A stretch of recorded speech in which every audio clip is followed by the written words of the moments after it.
로마서 5장 1절부터 11절까지 한 목소리로 함께 읽겠습니다. 그러므로 우리가 믿음으로 의롭다 하심을 받았으니 우리 주 예수 그리스도로 말미암아 하나님과 화평을 누리자. 또한 그로 말미암아 우리가 믿음으로 서 있는 이 은혜에 들어감을 얻었으며 하나님의 영광을 바라고 즐거워하느니라. 다만 이뿐 아니라 우리가 환난 중에도 즐거워하나니 이는 환난은 인내를, 인내는 연단을, 연단은 소망을 이루는 줄 알미로다. 소망이 우리를 부끄럽게 하지 아니함은 우리에게 주신 성령으로 말미암아 하나님의 사랑이 우리 마음에 부은 바 됨이니 우리가 아직 연약할 때의 기약대로 그리스도께서 경건하지 않은 자를 위하여 죽으셨도다. 의인을 위하여 죽는 자가 쉽지 않고 선인을 위하여 용감히 죽는 자가 혹 있거니와 우리가 아직 죄인 되었을 때에 그리스도께서 우리를 위하여 죽으심으로 하나님께서 우리에 대한 자기의 사랑을 확증하셨느니라. 그러면 이제 우리가 그의 피로 말미암아 의롭다 하심을 받았으니 더욱 그로 말미암아 진노하심에서 구원을 받을 것이니 곧 우리가 원수 되었을 때에 그의 아들의 죽으심으로 말미암아 하나님과 화목하게 되었으니 화목하게 된 자로서는 더욱 그의 살아나심으로 말미암아 구원을 받을 것이니라. 그뿐 아니라 이제 우리로 화목하게 하신 우리 주 예수 그리스도로 말미암아 하나님 안에서 또한 즐거워하느니라. 아멘. 5장부터 이제 8장까지는 그리스도인이 예수님 안에서 어떻게 살아가는가 이 부분에 대해서 네 가지 큰 타이틀을 가지고 우리한테 설명을 해줍니다. 죽음으로부터의 자유, 율법으로부터의 자유, 그리고 또 그 묶여있는 모든 것들로부터의 자유를 이야기하고 그런데 이게 내 힘으로 벗겨날 수 없습니다. 벗어날 수 없습니다. 그러니 마지막에 뭐라고 얘기합니까? 오호라 나는 곤고한 사람이로다 이야기하면서 성령이 우리 가운데 임하실 때에만 우리가 진정한 자유를 얻을 수 있습니다라고 계속해서 말하고 있는 부분입니다. 자, 그런데 오늘 본문을 쭉 읽다 보면 계속 반복해서 나오는 단어들이 있어요. 눈치채셨습니까? 읽을 때 이게 이 단어가 계속 나와서 또 나오네 이렇게 생각하실 수 있는데 혹시 뭔지 아세요? 말미암아라는 단어죠. 말미암아. 자, 이거는 바울이 어떤 걸 이야기한 거냐면 그리스도 안에서 살아가는 삶은 결국에는 내 의지와 내 뜻이 아니라 하늘로부터 또는 하나님으로부터 오는 그 은혜로 말미암아 그 은혜로 인하여 내가 살 수 있습니다라는 고백을 계속해서 반복적으로 한다는 것을 알게 됩니다. 자, 그러면 어떻게 사는 것이 예수님 안에 사는 삶인가? 첫 번째로 우리 1절을 다시 한번 같이 읽어보겠습니다. 그러므로 우리가 믿음으로 의롭다 하심을 받았으니 우리 주 예수 그리스도로 말미암아 하나님과 화평을 누리자. 첫 번째로 예수님으로 인해서 하나님과 화평을 누리자 이렇게 이야기합니다. 우리가 이 구절을 잘못 이해하면 화평을 누리지 못하고 있는 상태에서 이제 화평을 누립시다 라고 권면하는 것처럼 들립니다. 한글 성경을 그렇게 번역해놨기 때문에 우리는 그렇게 해석을 하지만 그래서 아직 화평을 누리지 못하고 있기 때문에 예수님 안에 어떻게 해야 되지? 뭐 이런 고민들을 하게 되는데 이 구절을 헬라어 원어로 그대로 번역하면 이렇게 됩니다. 우리 주 예수 그리스도로 인하여서 하나님과 화평을 누리고 있습니다. 이렇게 고백하고 있는 거예요. 그러니까 아직 누리지 못하는 상태가 아니라 이미 누리고 있는 그 상태를 바울은 우리한테 이야기하는 것이고 이미 이루어진 사실에 대한 확증을 선포하고 있는 것입니다. 그렇기 때문에 우리가 한번 생각해 봐야 될 것은 내가 그리스도인입니다. 내가 하나님 안에 예수님 안에 거합니다. 라고 말하고 있는데 그렇게 말하면서 내 삶에 이 화평, 이 평강이 없다면 정말 내가 하나님 안에 예수님 안에 화평을 누리고 있는가 예수님 안에 거하고 있는가 한번 생각해 봐야 된다는 겁니다. 그 화평은 어떤 화평입니까? 도대체 어떤 화평이길래 바울이 오늘 담대하게 예수님 안에 있는 사람은 하나님과 화평을 누리고 있습니다 라고 이야기할까요? 오늘 거기 보면은 이 화평이라는 단어가 헬라어로 보면 어떤 단어냐면 에이레네라고 하는 단어예요. 한두 번씩 들어보셨을 텐데 에이레네. 자, 그런데 이 에이레네는 구약 성경에서 말하는 샬롬, 이 평강의 상태와는 조금 다른 의미의 이 상태를 이야기합니다. 샬롬은 하늘로부터 내려오는 만나와 메추리기와 같이 아무런 걱정이 없는 그 평안하고 고요한 상태를 샬롬이라고 이야기한다면 이 에이레네는 어떤 상태냐면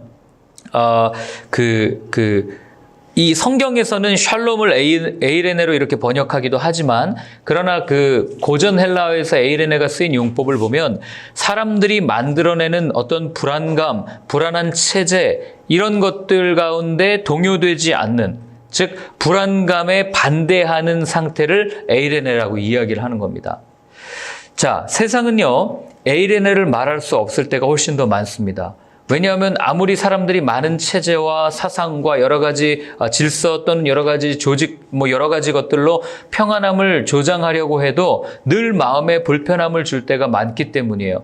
왜냐하면 사람들은 어디인가 익숙해진 걸 좋아하죠. 그런데 자꾸 무언가 새로운 것이 나오고 변화되어지고 하면 그 마음에 불편함이 있고 어딘가 어려움이 있기 마련이에요. 그래서 세상에서의 삶은 어떻게 보면은 평안함, 그러니까 이 기존에 해왔던 것을 유지하고 싶어하는 사람들과 무언가 새로운 것을 만들고 싶어하는 사람들 사이에 충돌이 끊임없이 일어난다면, 그러면 세상에서는 에이레네를 경험할 수 없는 거죠.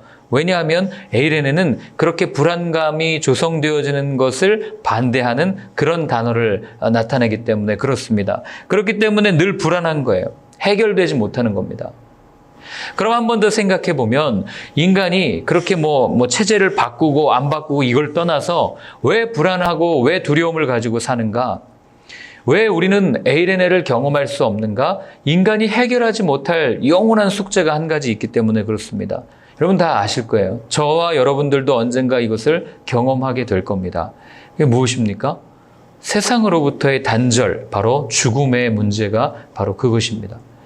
인간은 그 죽음이라는 문제 앞에서 늘 두렵고 불안하고 떨리고, 왜냐하면 아무도 경험해 본 적이 없기 때문이에요. 그런데 그리스도인들은 이 죽음을 이겨냈다고 표현하면 그렇지만, 그 죽음에 대해서 아무렇지도 않게 생각하고 많은 사람들이 그렇게 순교합니다. 왜냐하면 성경은 끊임없이 우리한테 이야기하는 게 뭡니까? 죽음은 무언가 단절되고 무언가 끊어지는 것이 아니라 잠자는 거예요. 잠깐 잤다가 예수님께서 다시 오실 때 일어나는 것, 그게 그리스도 안에서 죽음이고, 그리고 조 목사님 가끔 그 장례식 설교하면 그런 말씀하시거든요. 눈 감았다가 잠깐 뜨면 주님과 함께 머무는 삶, 이게 우리에게 있어서의 죽음이기 때문에 이 죽음이라고 하는 사단이 주는 가장 두려운 무기인 죽음은 우리에게 어떤 해도 끼칠 수 없다라는 것을 우리는 알게 되는 거죠. 그렇기 때문에 바울은 오늘 사람들에게 두려움을 주는 그 어떤 것도 우리를 끊을 수 없고, 그리고 그 어떤 것도 우리를 해할 수 없음은 우리가 이미 그리스도 예수 안에서 에이레네, 이 화평을 누리고 있는 존재이기 때문입니다라고 분명하게 선언하는 겁니다. 자, 2절을 한번 읽어보겠습니다. 또한 그로 말미암아 우리가 믿음으로 서 있는 이 은혜에 들어감을 얻었으며 하나님의 영광을 바라고 즐거워하느니라. 아멘. 그렇게 예수 그리스도 안에서 모든 것들로부터의 평안함, 이 화평, 에이레네를 누리는 사람은 어떤 삶을 살아가는가? 오늘 2절에 있는 것처럼 하나님의 영광을 바라고 즐거워한다라고 바울은 선포합니다. 즉 믿음으로 사는 사람은 자신의 유익을 구하지 않고 하나님의 영광을 구하는 삶을 삽니다라고 이야기를 하는 거죠. 바울이 이게 노년에 바울이 썼던 편지라고 말씀드리지 않았습니까? 바울이 이렇게 자신 있게 권면하는 것을 들으면 바울의 삶이 이해가 되는 거예요. 바울은 자기 자신을 위해서 충분히 누릴 수 있는 것들이 있었습니다.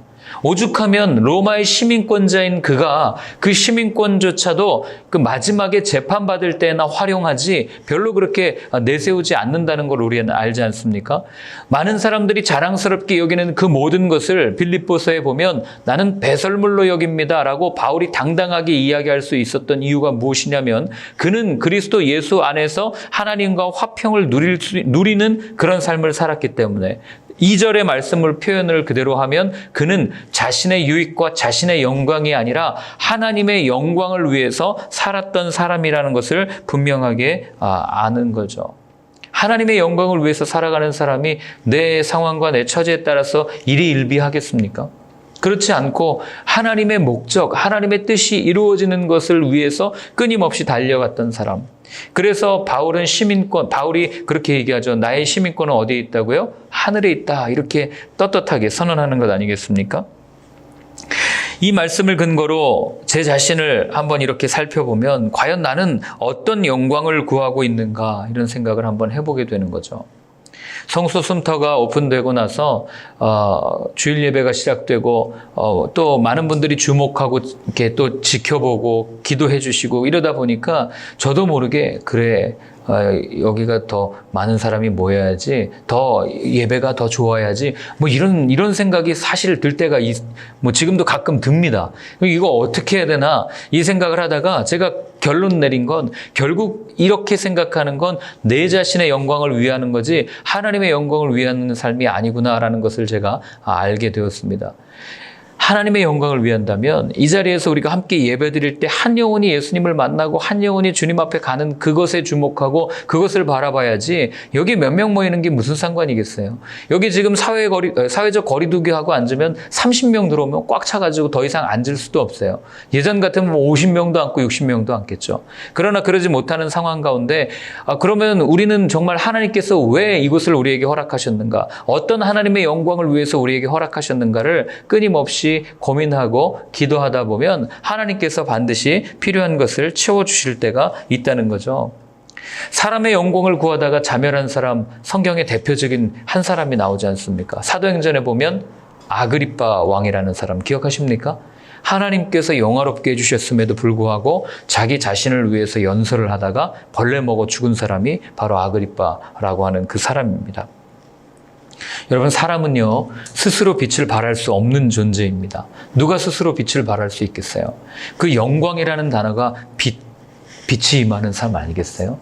근데 우리는 어떤 존재냐면 스스로 빛을 발할 수 없기 때문에 하나님으로부터 오는 빛을 받고 그 빛을 반사시키는 존재입니다. 그러니까 우리가 영화롭게 사는 삶은 하나님의 영광이 내 안에 머물게 하는 삶, 그분의 영광으로 가득 차서 이 빛이 이렇게 충만해져서 퍼져나가는 반사체와 같은 삶이 우리의 존재라는 것을 잊지 않는다면 우리의 삶의 목적을 우리는 놓치지 않을 수 있게 되는 겁니다. 자, 그런데 세상은 그렇지 않잖아요. 세상은 오히려 자신의 영광을 구하라고 이야기하죠. 자신의 이름을 드러내라고 얘기합니다. 이 사람은 죽어서 이름을 남기기 때문에 어떻게 해서든지 이름을 드러내는 것이 성공이고 그것이 좋은 거다라고 이야기합니다. 그러니 그런 세상의 가치관을 가지고 세상 속에서 살아가는 그리스도인들이 당연히 부딪힐 수밖에 없고 당연히 고난을 당할 수밖에 없지 않겠어요? 가치관이 너무 다르니까요. 무시당할 때가 있는 거죠. 그래서 예수님은 이렇게 말씀하십니다. 요한복음 16장 33절인데요. 같이 한번 읽어보겠습니다. 요한복음 16장 33절 같이 읽습니다. 이것을 너희에게 이르는 것은 너희로 내 안에서 평안을 누리게 하려 함이라. 세상에서는 너희가 환난을 당하나 담대하라. 내가 세상을 이기었노라. 아멘. 자, 주님께서 분명히 알고 계셨어요. 뭐라고 말씀하시냐면 너희로 내 안에서 평안을 누리게 함이라. 너희가 내 안에 있으면 화평, 이 에이레네를 누리게 될 텐데 그러나 세상에서는 너희가 환난을 당할 거다. 그런데 걱정하지 마라. 왜냐하면 내가 세상을 이기었기 때문이다. 이 얘기를 하고 있는 겁니다. 이거를 바울이 다른 말로 표현하는 게 오늘 본문에 나와요. 우리 한번 읽어볼까요? 우리 3절과 4절을 같이 한번 읽어보겠습니다. 다만 이뿐 아니라 우리가 환난 중에도 즐거워하나니 이는 환난은 인내를, 인내는 연단은 소망을 이루는 줄 알미로다. 세상 속에서 당연히 그리스도의 가치관, 예수님의 십자가를 지고 따라가다 보면 고난이 있습니다. 어려움이 있습니다. 그러나 걱정하지 마십시오. 왜냐하면 환난은 우리에게 인내를 주고 인내는 우리를 연단시킬 것이고 그 연단은 결국 우리를 소망의 길로 인도할 것이기 때문이다. 한마디로 얘기하면 일시적인 환난일 뿐 우리에겐 더 큰 선물이 있습니다라고 바울이 이야기하는 거죠. 그렇기 때문에 그리스도인에게 고난은 고난일 수 없는 이유가 바로 이런 이유 때문에 우리는 그렇게 선포할 수 있는 겁니다. 빙점이라는 소설을 썼던 미우라 아야코라는 일본의 소설가가 있습니다. 이 사람이 결핵성 척추염이라는 희귀 질환을 앓고 있었어요. 저 같으면 이 병을 좀 낫게 해주세요. 하나님, 이것 좀 어떻게 해결해 주시면 안 되겠습니까? 이렇게 고백하는 게 맞겠지만, 그런데 이 사람은 나중에 뭐라고 고백하냐면 이렇게 고백합니다. 내가 병을 안고 살면서 한 가지 깨달은 게 있습니다. 그게 무엇이냐면, 아프지 않으면 제가 드리지 못할 기도가 있습니다. 그리고 제가 불편하지 않으면 제가 부르지 못할 찬송이 있습니다. 그리고 제가 힘들지 않으면 제가 듣지 못할 하나님의 말씀이 있습니다. 이렇게 선언한 거예요. 얼마나 멋진 고백입니까? 누구에게는 불평거리가 이 사람에게는 하나님 앞에 더 가까이 나아가는 그런 도구가 된 겁니다. 고난을 겪지 않으면 내가 듣지도 못하고 부르지도 못하고 내가 보지 못할 그런 하나님의 영광이 있습니다. 그렇게 얘기하는 거죠. 그렇기 때문에 고난이 문제가 아니라 그 고난의 과정 가운데 그 과정을 통해서 얻는 유익이 있다라는 것을 이 미우라 아야코는 우리한테 이야기를 해줍니다. 그래서 그 시편 119편에도 보면 이렇게 고백합니다. 고난당한 것이 내게 유익이라 이야기합니다. 왜냐하면 그때에서야 내가 주님의 율법들을 배웠기 때문입니다. 라고 고백하는 것들을 보게 됩니다. 5절부터 8절까지를 한번 같이 읽겠습니다. 소망이 우리를 부끄럽게 하지 아니함은 우리에게 주신 성령으로 말미암아 하나님의 사랑이 우리 마음에 부음바 됨이니 우리가 아직 연약할 때에 기약대로 그리스도께서 경건하지 않은 자를 위하여 죽으셨도다. 의인을 위하여 죽는 자가 쉽지 않고 선인을 위하여 용감히 죽는 자가 혹 있거니와 우리가 아직 죄인 되었을 때에 그리스도께서 우리를 위하여 죽으심으로 하나님께서 우리에 대한 자기의 사랑을 확증하셨느니라. 아멘. 자, 5절에 소망이 우리를 부끄럽게 하지 아니함은 그렇기 때문에 고난이 소망이 될 수 있음을 바울이 선포합니다. 무엇으로 말미암아요? 성령으로 말미암아. 로마서의 성령이라는 단어가 처음 등장하는 것이 바로 로마서 5장입니다. 오늘 여기인데요. 성령이 오셔야 우리가 온전히 하나님의 사랑을 깨닫게 되고 그리고 그분의 사랑을 알아야만 우리가 이 소망을 끝까지 가지고 갈 수 있다라고 이야기합니다.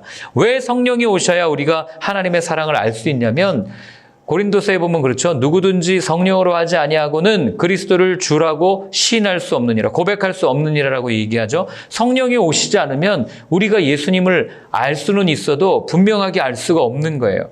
그 십자가에서 죽으셨던 그분의 모습, 그분의 사랑을 온전히 알아야만 하나님의 사랑을 온전히 알 수 있기 때문에 바울은 오늘 소망을 이야기할 때 성령으로 말미암아 하나님의 사랑이 우리 마음 가운데 부음받은 바 되었다라고 분명하게 선언하는 겁니다. 자, 그러면 하나님의 사랑은 어떤 사랑입니까? 자, 6절 보세요. 우리가 아직 연약할 때, 8절 보십시오. 우리가 아직 죄인 되었을 때, 10절 한번 보십시오. 우리가 원수가 되었을 때.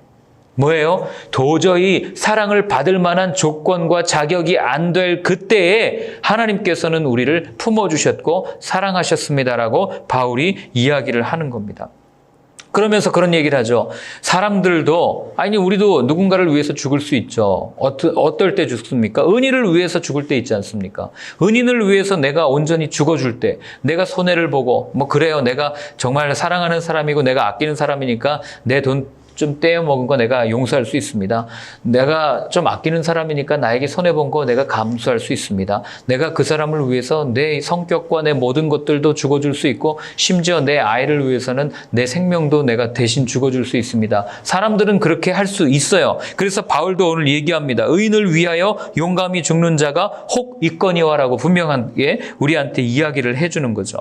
자, 그런데 내가 정말 꼴 보기 싫은 사람, 나를 보면 하나하나 그냥 막 시비 걸고 이렇게 힘들게 하는 사람, 관계가 정말 메말라서 이 사람은 쳐다보고도 싶지 않은 사람, 그런 사람을 위해서 우리가 손해보고 싶습니까?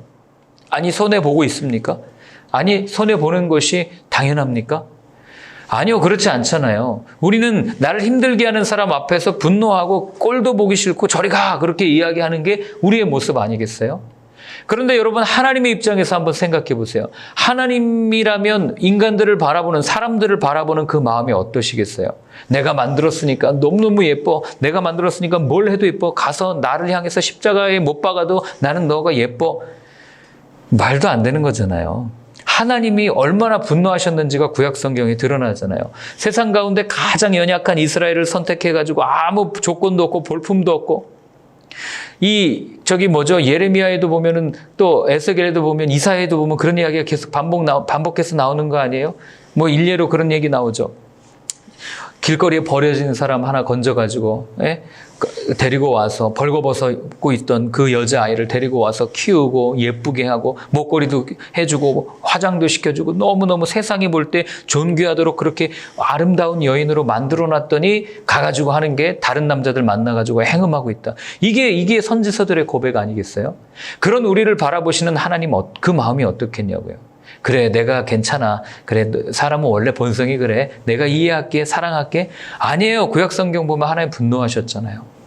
그러니 그런 대상을 바라볼 때 품지 않고 그냥 마치 모세 때처럼 야, 내가 너 하나 건지고 다 쓸어서 없애버리고 새로운 이스라엘을 만들 거야 라고 선언하실 수 있었음에도 불구하고 하나님 그렇게 하지 않으셨다고요. 어떻게 하십니까? 우리가 아직 연약할 때, 우리가 아직 죄인 되었을 때, 우리가 원수 되었을 때에 그분이 아무 말 없이 십자가에 죽어주신 분, 그래서 그리스도를 통하지 않으면 하나님의 사랑을 온전히 느낄 수 없는 것이고 성령님께서 우리 가운데 오시지 않으면 이 큰 사랑, 이 말도 안 되는 죽음, 이 말도 안 되는 사랑을 우리가 느낄 수 없습니다. 라고 바울이 이야기를 하는 겁니다.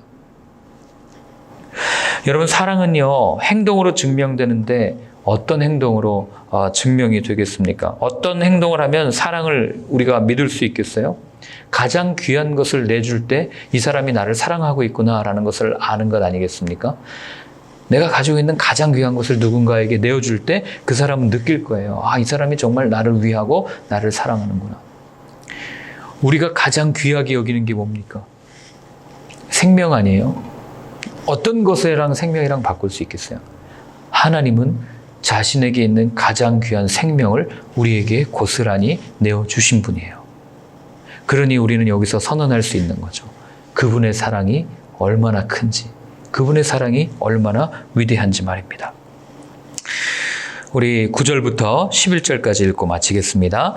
그러면 이제 우리가 그의 피로 말미암아 의롭다 하심을 받았으니 더욱 그로 말미암아 진노하심에서 구원을 받을 것이니 곧 우리가 원수 되었을 때에 그의 아들의 죽으심으로 말미암아 하나님과 화목하게 되었은즉 화목하게 된 자로서는 더욱 그의 살아나심으로 말미암아 구원을 받을 것이니라.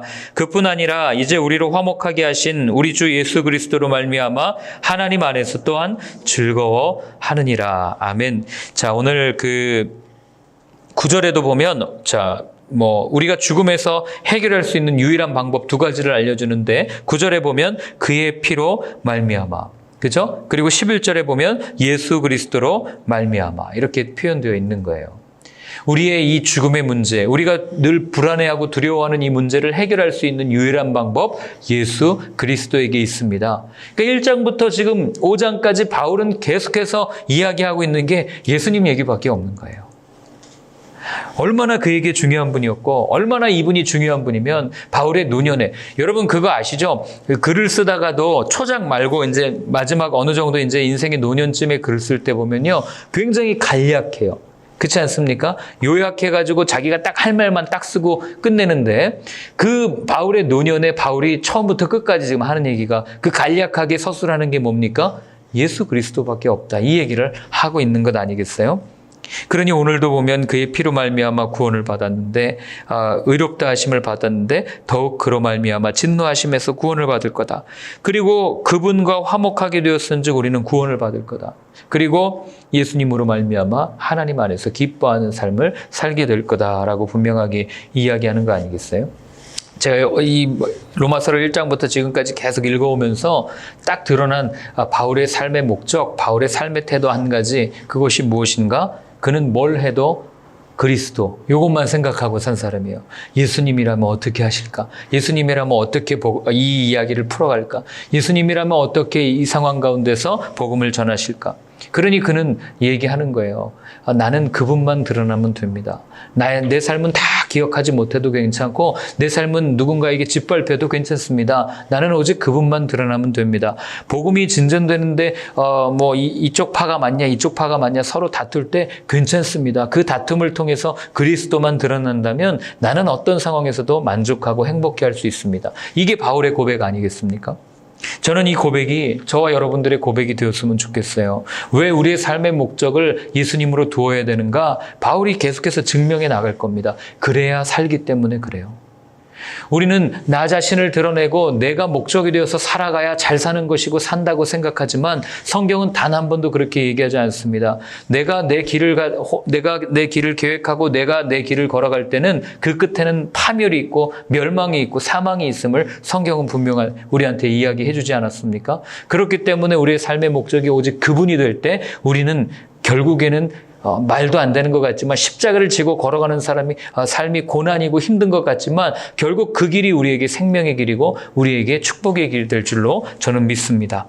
오늘 우리가 한번 같이 기도할 때요. 이 은혜를 기억하면서 이 사랑을 기억하면서 한번 같이 기도했으면 좋겠습니다.